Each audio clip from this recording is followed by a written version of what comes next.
is my Bible. This is my Bible. I am what it says I am. I am what it says I have what it says I have. I have what it says I can do what it says I can do. I can do what it says Today, Today, I will be taught by the Word of God. I will be taught by the word. I boldly confess. Boldly confess. My mind is alert. My mind is My heart is receptive. I'm about to receive the incorruptible, the indestructible, ever-living seed of the Word of God. seed of the word. I will never be the same again. I will never be the Never, never, never. never, never. In Jesus' name. Amen. Makakaupo na kayo mga kapatid. Siguro naalala ni Sister Miley si Sir Cecil Solipan yan. And that is our present senior po namin Sister Miley sa Bible School mga kapatid. First year kami. Si Kanya po sila sa Bible School. At nag-abot po kami noong sa Bible School. So nakita niya po yung kabataan kong kakulitan. No? 17 years old po ako na pumasok sa Bible School. Ganun po ako kabata mga kapatid. Dalawa kami pinakabata ng panahon, si Charlie. But during this time mga kapatid, nagkakaedad na rin tayo. No? At this afternoon, my subject will be beware of deception. Kamayan mo yung katabi at sabihin mo, beware of deception. Let's read the scripture in 2 John chapter 1 verse 7. For many deceivers are entered into the world who confess not that Jesus Christ is come in the flesh. This is a deceiver and an antichrist. Let's bow our head. Father in heaven, use your servant today as I deliver your message. I need your guidance, O God. I need your fresh anointing. I need your rhema right now, O Lord. Use your servant mightily. In Jesus' name. Amen. Beware of deceivers.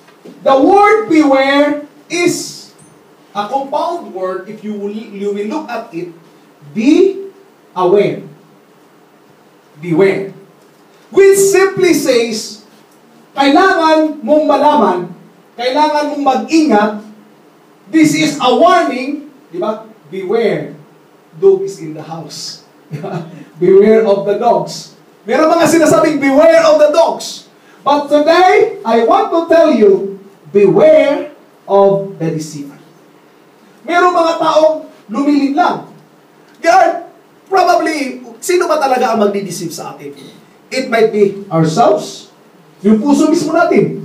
We will be deceived by this heart. Because the Bible tells us that heart is deceitful above all things. Jeremiah. And who can know it? Second, we can be deceived by other people.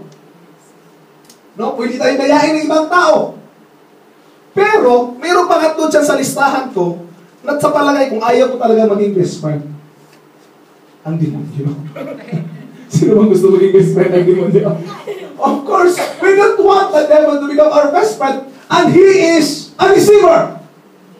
Remember that the devil is trying to deceive us in every aspect of our lives. Maraming panahon tayong dinideceive ng demonyo. Sinasabihan tayo ng kasinungalingan, tayo naman naniniwala. You know why? Because a lie, when it is repeated, becomes truth. It is not really the truth, but become truthful to you. Ang iniisip mo, totoo to, totoo. Bakit? Paulit-ulit sinasabi. At doon na tayo naniniwala. Diba? Dati-dati naalala ko talagang si Mary, Mother of God, yun ang naiintindihan ko Inulit-ulit, Mother of God, Mother of God. Later on, I realized, kung Mother of God siya. Which become wrong. Naging na siya. Sabi ko, tama nga, no? Kailangan pala na magkaroon tayo ng awareness. Beware of the deception. Dati-dati, ang pagkakaalam ko, pag salvage, patay. Nung i-research ko, hindi pala patay. Iligtas, buhayin. Kasi salvage came from the word to save. Dati-dati, pagkakaalam ko, pag hostess, pukpuk agad. Di ba? Yun ang pagkakaalam ko dati kasi yun talaga ang na-focus sa isip ko. Yun pala, nung nalaman ko, hostess pala, host na babae. So, ibig sabihin, kasi yun nga ang kasinungalingang patuloy natin maririnig sa TV, sa radyo. Isang tao sinalvage. Anong kasunod yan? Patay. Di ba? Patay. Isang hostess. Yun ang sabi ng TV. So, ano palagay mo? Pukpuk agad na makikita mo. Because that is the deception being told to us of the Word. And we says, oh. Later, pag sabihin ka ng hostess ay hindi pukpok, hindi ka maniniwala kasi, hindi. Basta hostess, pukpok yan. Basta salvage, patay yan. Kasi yun na talaga. We believe the false or the lies, even if it's not really the truth. Nakuha niyo ang point, mga kapatid? The same is true. The devil is trying to deceive us. Unang bahagi, sasabihin, hindi ka na patatawarin, Diyos. Hindi, papatawarin ako ng Diyos. Bukas na naman ulit, sasabihin, hindi ka na patatawarin ng Diyos. Hanggang sa naniwala ka na, hindi ka na patatawarin ng Diyos. Pero ang sabi ng Biblia, confess your faults unto God, for He is faithful and just to forgive you. My God remains faithful. Kaya kung meron man, truth, hindi ang demonyo. It's the devil. Do not be deceived by the devil. This is the time that we have to kick out the devil out from this house. Kaya ang panahon na sipain natin ang diablo, palabas siya sa pito, dahil siya ay walang karapatan upang bilangin ang bawat isa sa atin. Matagal na tayo nagpaninlang. Kilalanin natin ang ating adversary, ang ating kalaban. Be sober. Be vigilant. Because your adversary, who is he? The devil, is as a roaring lion. Yes. Roaring lion.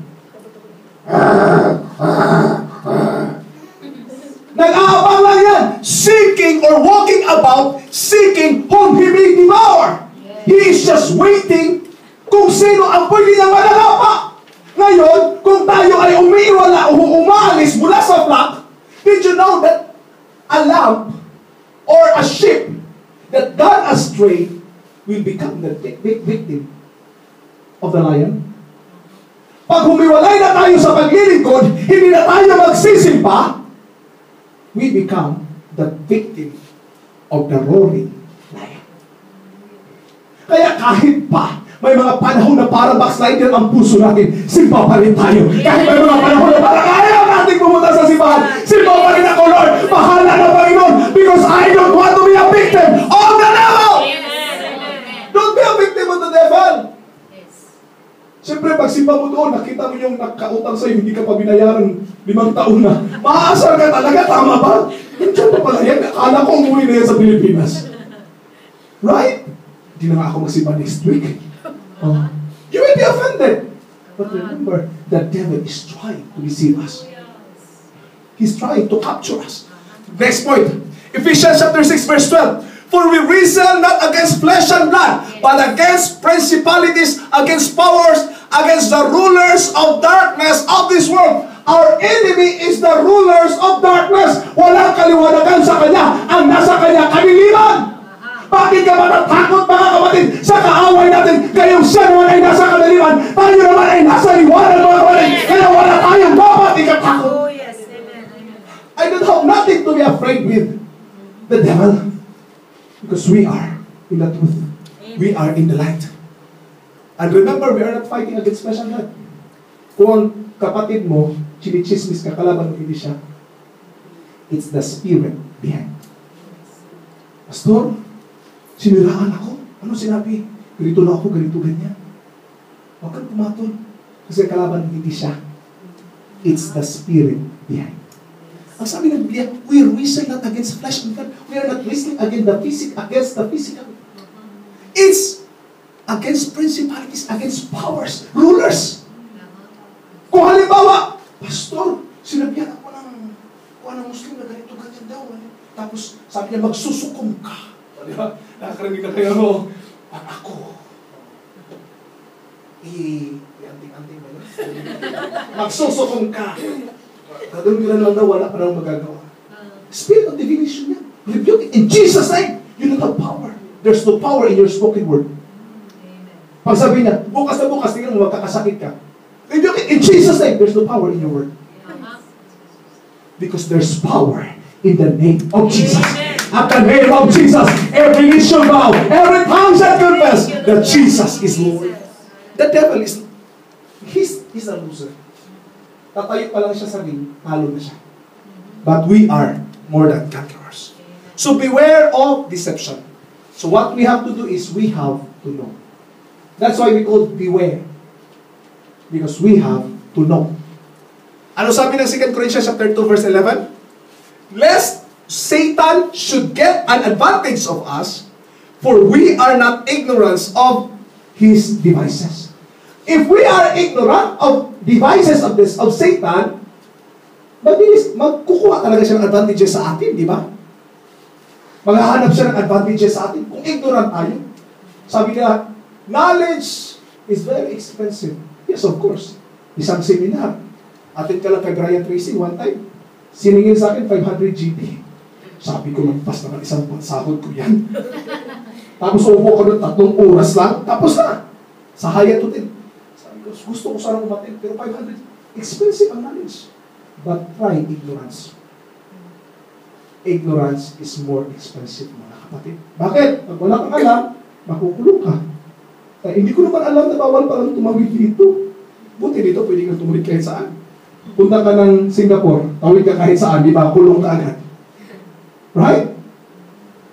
Because ignorance is very expensive. More expensive than knowledge.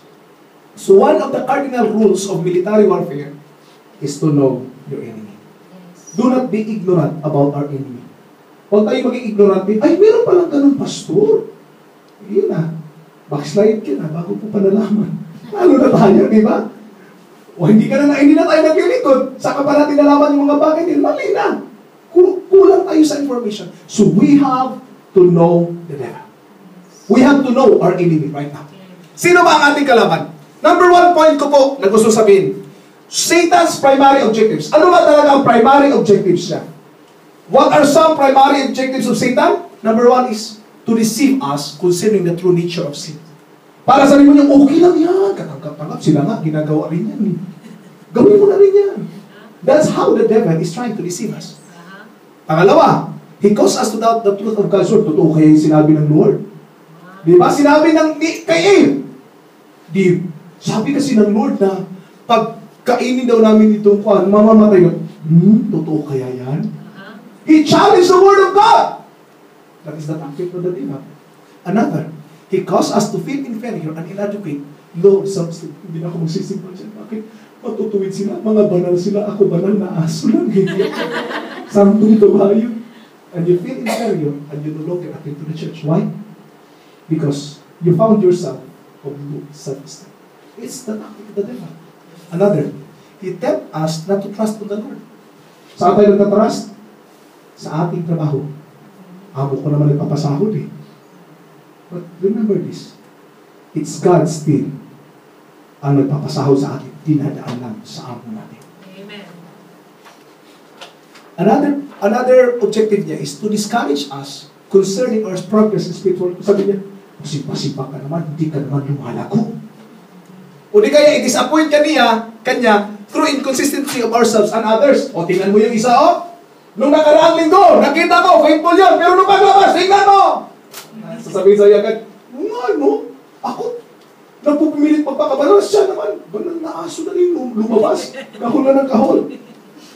And you are discouraged kasi nakita ko sa kanya. Right? Another, to cause us to lose our vitality and credibility. Tinatanggal niya na yung gana, yung life sa paglilingkod. Dati-dati, pagdating ng simba, wow, simba na, bago pa magbukas, handa na yung gamit, nakaplansa na. Later on, isang oras na lang bago magsimba. Magsisimba kaya ako. Come on. Right? We lose the vitality. It's the devil's tactic to lose our vitality. Nawawala tayo ng buhay. Nawawala na tayo ng gana sa paglilingkod. Why? It's the devil's tactic. We have to understand that. Why? The moment, mga kapatid, na sabi mo, masakit talaga ang likod ko.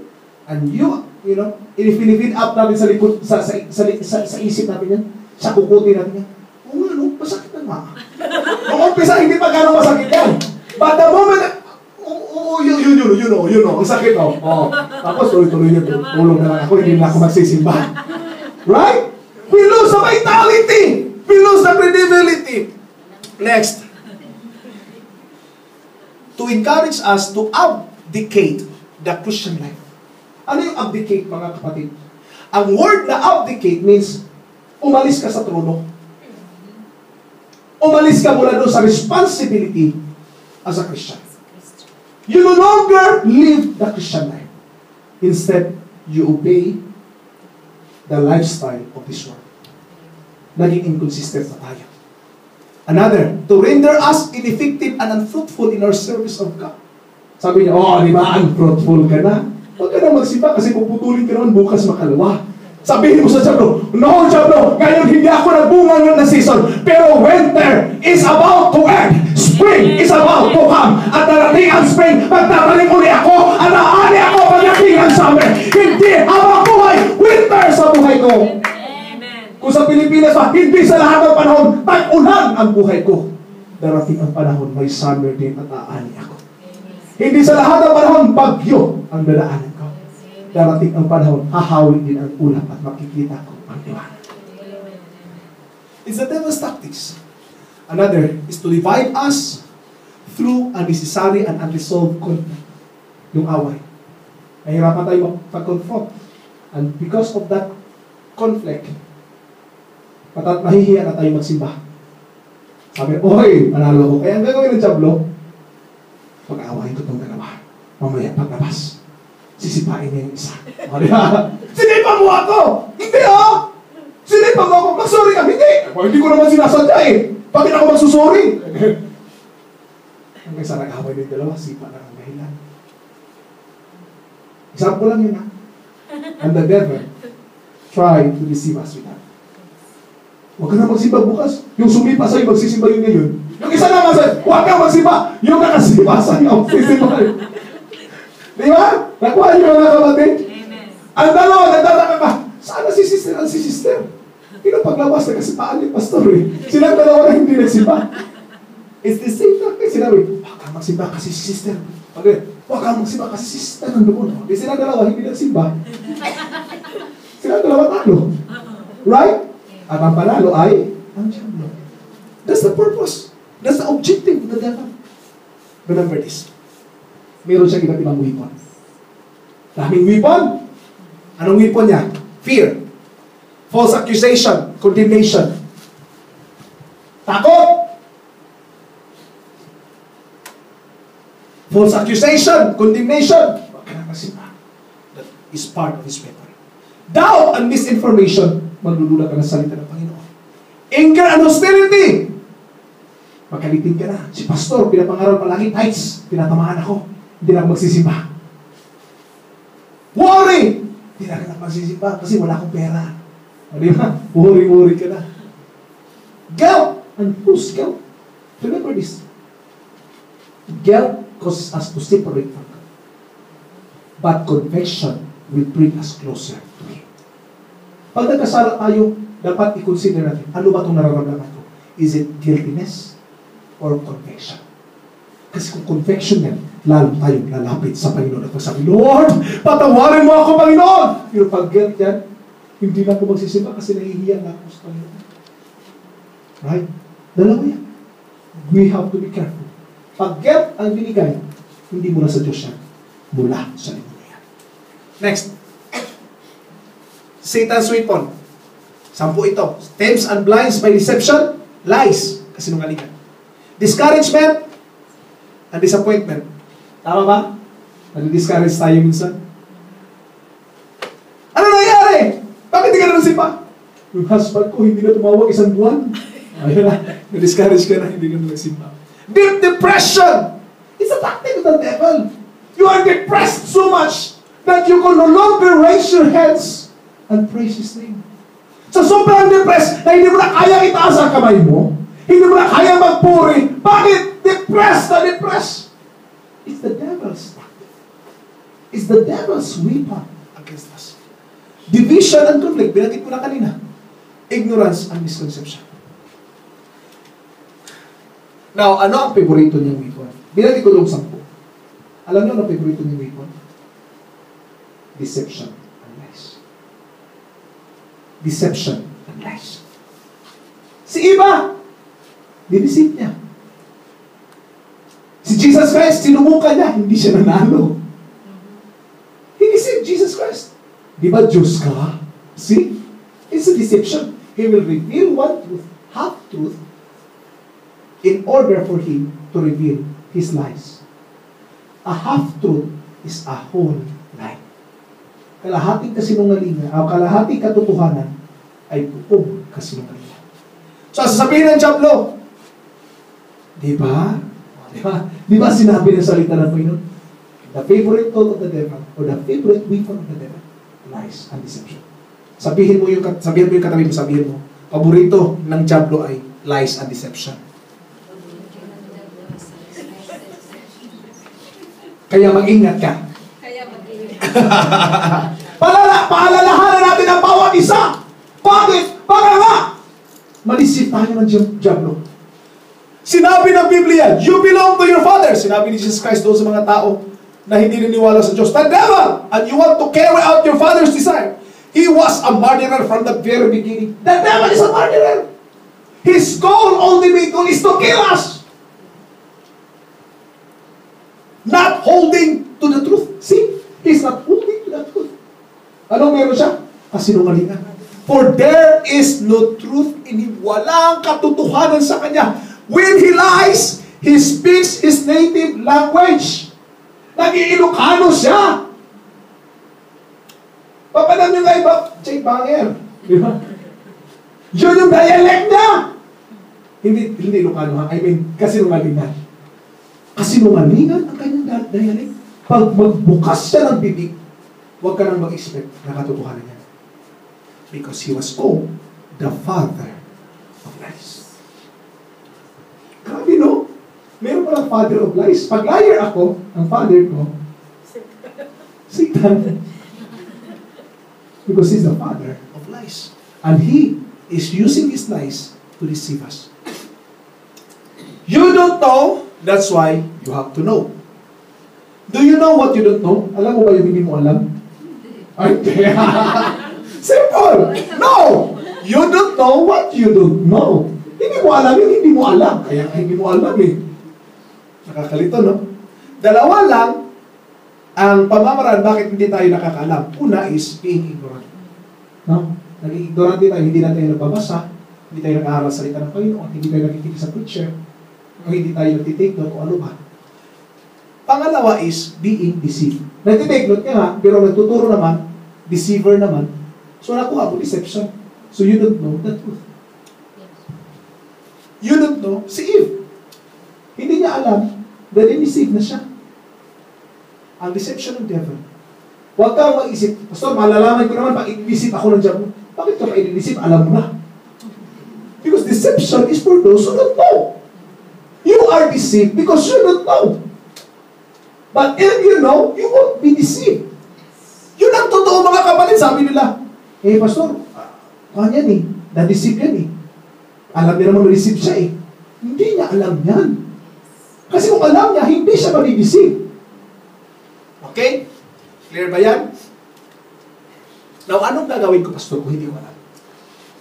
This is what the Word of God says. Casting down imagination and every high thing that exalted itself against the knowledge of God. What we need is the knowledge of God. Probably you have the general knowledge of this world. You might be the brilliant person on this planet. Ikaw ang genius, ang IQ is 200. Kapati naman yan, 150 nga lang yung iba. Sa'yo, 200 talaga. And bringing this knowledge or this thought into the captivity to the obedience of Christ. So the only key is to have our thought be filled with the knowledge of the truth. Having our thought be filled with the knowledge of God. Ano ibig ko sabihin, Pastor? Sa isip natin kung talo na tayo, talo na tayo. Pero kung sa isip natin panalo tayo, nag-uumpisa ka, mananalo. Because the devil is trying to defeat us starting from our minds. Last point ko mga kapatid. Paano ko dipinsahan yan, Pastor? Sinabi ko na kanina, have our thought before God. But the Bible clearly tells us, ang kalaban ng kasinungalingan ay katotohanan. Simple. Katotohanan. which is the Word of God. Have the Word of God be implanted to our hearts. Have the Spirit of God reveal to us the truth. Ang sabi ng John, sanctify them by the truth. Your word is the truth. This Word of God is the truth. If me preaching separate from the Word of God, let there be a curse because I'm no longer preaching the truth. Kung ang tinuturo ko hiwalay na sa salita ng Diyos, consider this. I'm a deceived person. Ephesians chapter 6 verse 14, stand firm then with a belt of truth. Ang sabi ng Biblia, kung magkakaroon ka man ng paluti, meron kang shield of faith, meron kang breastplate of righteousness, pero sinabi niya, have also the belt of truth. Katotohanan. Hindi tayo mapapaya pag bindig natin sa katotohanan. When I delivered the message last Friday, sinabi ko sa kanila, the greatest person that I believe that really transformed to my life, call him a person, but I call him my personal God. His name is Jesus. Sinabi ko ito sa kalagitnaan ng hindi lang pure na mga Christian, but also to the Muslims. I pronounce at palakpakan sila mga kapatid because I've seen the hunger about the Lord Jesus Christ. We have to declare the truth of the Word of God. Amen.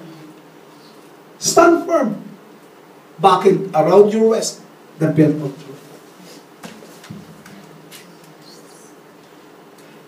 Our defense?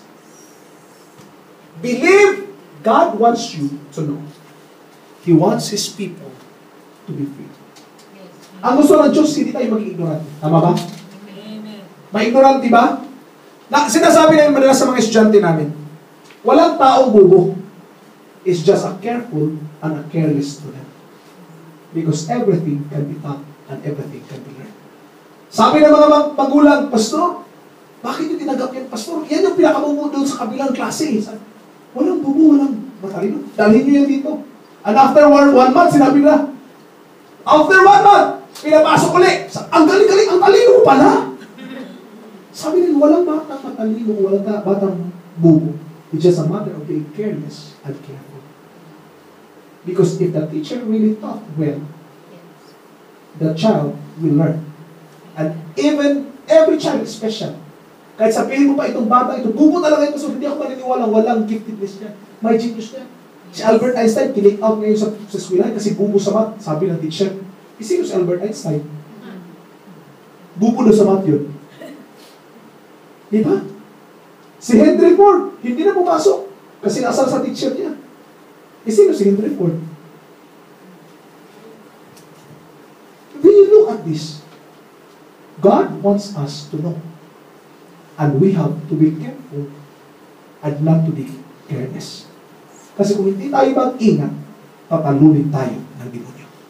The Bible tells us, and ye shall know the truth. The truth is available to every Christian. Ang katotohanan ay available sa atin. And the truth shall make you free. The truth will set you free. Ang katotohanan ay mapapalaya sa atin. Kung nga tayo ngayon mga kapatid ay nakatalikala pa, let the truth of God set you free. Ang katotohanan magpapalaya sa iyo. Madalas sa mga pelikula, sino ba talagang pumatay sa ama ko? Gusto ko lang malaman ang totoo. Diba? Nung nalaman niya ng totoo, nakaginhawa na siya, diba? Ngayon alam ko na, ikaw pala. O ito na yung revenge para sa'yo. Bang! Diba? Naalala niyo yung mga pelikulang gano'n? Naalala niyo yung mga pelikulang Fernando Po Jr. ng mga nakaraan? Hindi talaga alam, pero nung malaman niya, he was being liberated. Napalayan siya. The same is true with the Word of God. Kung alam natin na mula pala sa salita ng Panginoon, ako pala'y malaya na, kaya wala akong dapat ikatakot, then I have this freedom and deliverance. Kung alam ko na sa salita ng Panginoon, kahit anong karamdaman, kaya niya palang pagalingin, ngayon palang inaangkin ko na ang kagalingan ko. Kung sinabi ng salita ng Panginoon na kahit saan ako papunta, ay mapapanglain niya ako, hindi pala ako matatakot kahit sino magiging amo ko. Amen. Kung alam ko lang. Kung alam ko lang sana. Diba? Alam niyo yung mga kantang ganun? Howbeit, when He, who He is, the Spirit of truth. When the Spirit of truth, sinabi ni Jesus Christ, is come, He shall guide you into all truth. This is the time na hindi pa namatay si Jesus Christ. That's why the Spirit is not yet available to every Christian. But when Jesus died, buried, and rose again, sinabi niya, magantay kayo sa Jerusalem at ako'y bababa. I will never leave you nor forsake you. Sinabi niya, I will send another comforter. Bakit sinabi niya another? Because it's in another form. It's not in the human flesh anymore. It's in the spirit form. Babalik ako! Hindi ko kayo pababayaan. Sinabi niya, ako mismo ang pupunta. But in another form. Nagpakita ang Panginoon sa kanila mga kapatid in the spiritual realm. Pagkatapos ng Panginoon na umilang sa langit, 10 days after, silang lahat ay napuspos ng Panginoon ng Espiritu Santo. At may malaking ugong ng hangin mga kapatid. At napuno ang buong lugar. At ang bawat isa sa kanila ay para may dila ng apoy na kapatong sa bawat puno. At narinig ng mga taong nakapalibot na silang lahat ay nagsasalita ng iba't ibang wika. Ang iba ay nagsalita ng Arabic. Yes, sinabi ng Bible. Ang huling dialect na sinabi doon is Arabic. Ang iba is Medish, Persian, and different places. Sinabi na, sino bang mga tao ito? Galing sa Galilee, walang kaalam-alam. But with the Spirit of God was endued to them. Nagsalita sila ng wika na hindi nila alam. And that Spirit, they give them or guide them to all the truth. And he shall not speak of himself whatsoever he shall hear, but shall he speak, and he shall show you things to come. It's the Spirit of God. Ang Spiritu ng Diyos ang siyang mananahan sa bawat isa sa atin at siyang magtuturo sa atin sa katotohanan. Kung hindi tayo mapuspos ng banal na Espiritu Santo, huwag tayong umasa, kapatid, na tayo'y makakaintindi sa katotohanan binanggit sa atin ng mga salita ng ating Panginoon. If the Word of God or if the Spirit of God doesn't dwell in us, we can easily be deceived by the preachers who are not teaching the Word of God. So our defense is to believe God that He wants us to know. I have 3 left, mga kapatid. So what we have to do, be willing to do His will in advance of knowing it. Ngayon, alam mo na ang salita pala ng Panginoon ay nandoon na pala yung katotohanan. At hindi ka na malidisip. Pagtanungin sa iyo ng Diablo, alam mo, ganito, ganyan. Saan mababasa ba? Basahin sa Biblia. Basahin natin sa Biblia. When you hear the truth, when you know already the truth, work it out. But be doers of the word, and not hearers only, deceiving yourselves. If any man will do his will, he shall know of the doctrine, whether it be of God, or whether I speak of myself. Ang sinabi ng Biblia, you shall know of the doctrine. Kung tao lang nagsasalita niyan, you will know. Why? Because God says so.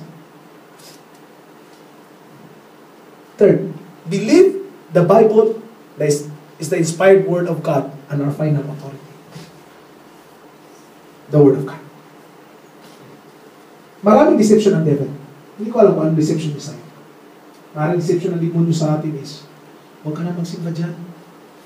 Kasi pag magsimba ka, di ba? Makikita ko lang yung nagkakautang sa'yo. Hindi ka pa rin mag-bless. Isang lang. And the devil is trying to deceive us from any point of our lives. Kahit saan dako ng buhay natin, tinetest tayo yung siya. But I want to tell you, go back to the Word of God. Go back to the Word of God. For this cause also thank God without ceasing, because when you receive, what? The Word of God, which ye have heard of us, ye receive it not as the word of men, Nung natanggap nyo ang salita ng Panginoon, hindi ito salita ng tao. But it is, in truth, the Word of God, which effectually worketh also in you that believe. Kahit sabihin pa ng Biblia na ang Diyos ay nagpapagaling, pag hindi ka maniniwala, walang kagalingan sa buhay. Kahit pa sabihin ng Biblia, mga kapatid, na siya ang Diyos na nagpapala. Kung hindi tayo maniniwala sa mga salita nito, walang mangyayari sa atin. Kahit sinabi pa ng Diyos na kaya niyang paputiin kahit gaano kaitim ang ating kasalanan, walang kapatawaran na kahit sa atin. Because only those who believe will receive the salvation that God has promised. Handa na ba tayo maniwala sa Diyos, mga kapatid? Handa ba tayo maniwala sa Kanya? Kung handa tayo maniwala, mga kapatid, this is the moment to kick out the devil from our lives. Devil, wala ka ng lugar sa buhay ko, and I don't want you to deceive me anymore. I have to cling to the Word of God. Last but not the least, be diligent in studying God's Word with humble, teachable attitude. Study to show thyself approved unto God, a workman that needed not to be ashamed, rightly dividing the Word of truth. We have to divide the Word of truth accordingly to our lives. We have to read the Word of God. Kailangan basahin natin ito. Kailangan pag-aralan. Hindi sapat ang pagbabasa ito. Na parang nababasa ng comics. No. Hindi tayo lalago niyan. Basa ka lang na parang, uy, ito pala oh, si David pinatay niya sa gulayan. Oh, next. Anong pinto kaya next? No. Look at it. How will you apply this one? When you look at David's story, you will say, there is no problem too big that God cannot solve. There is no giant that I cannot conquer. Study the Word of God. Study to show thyself approved unto God. A workman needed not to be ashamed. Rightly dividing the Word of truth. I will end up this message by saying, beware of the deception. Sabihan mo yung katabi mo, beware of the deception. Beware of the deception. Whether it be of yourselves, or by other people, or by the devil, who is known as the great deceiver and father of lies. Remember, we have the truth in us. Be not deceived. Handa na ba kayo, mga kapatid, na i-cast ang devil na yung araw na ito? Handa niyo na bang sipain ang demonyo sa araw na ito? Ano man ang deception niya ngayon sa isip na binigay sa atin, this is the moment you will say, devil, I renounce you in the name of Jesus. I don't own you. Sickness, may karamdaman ka ngayon? Renounce it. Sickness, I renounce you in the name of Jesus. May addiction ka ngayon? Addiction, I renounce you in the name of Jesus. Meron kang depression ngayon? Depression, hindi kita pagmamayari. Sa demonyo ka, lumayas ka mula sa akin. Amen. I don't know what causes you to be deceived by the devil. Probably you have fear. This is the time to renounce fear. Fear! I cast you in the name of Jesus. Hindi na kita pagmamayari. Wala akong dapat katakutan ngayon. False accusation, I renounce you in the name of Jesus. I cast you out. Condemnation ba ng puso mo? Sinasabi, hindi ka na matatawarin ng Diyos. Kawawa ka. Wala ka ng mundo. Sinasabi sa iyo ng demonyo yan. And you have this condemnation in your heart. This is the moment I'll say, condemnation, I renounce you in the name of Jesus. Hindi kita pagmamayari. Diyos ang nagmamayari sa akin, and I renounce you. Doubt, misinformation, I cast you out. Probably you are in anger, galit ka, hostility, meron kang ganun, mga kapatid. Anger, lumayas ka. Wala kang lugar sa puso ko. Wala kang space dito sa puso ko. I cast you out. Probably you have guilt or false guilt. Guilty ka siguro ngayon, hindi ko lang alam. May mga guiltiness ka sa puso mo. Renounce it. Lord, I renounce guiltiness. In Jesus' name, get out. Probably meron kang deception or lies of the devil. Sabi mo, I renounce deception in the name of Jesus. I don't know, baka may discouragement ka sa araw na ito. At sabi mo, discouragement, I renounce you. Hindi kita magmamayari sa araw na ito. Meron ka bang disappointment sa araw na ito? Sabi mo, disappointment! Ulumayas ka! Wala kang lugar sa puso ko! Depression ba ang meron ka ngayon? Depressed ka dahil sa sitwasyon meron ka. Sabihin mo, depression, I renounce you in Jesus' name. May conflict ba? May away ba nangyayari ngayon? Sabihin mo, conflict, wala kang lugar sa puso ko. In Jesus' name, I renounce you. This is the moment to renounce the works of the devil and start to have the Word of God lives in our hearts. I will open this altar for you if you want to come and you can pray to the Lord.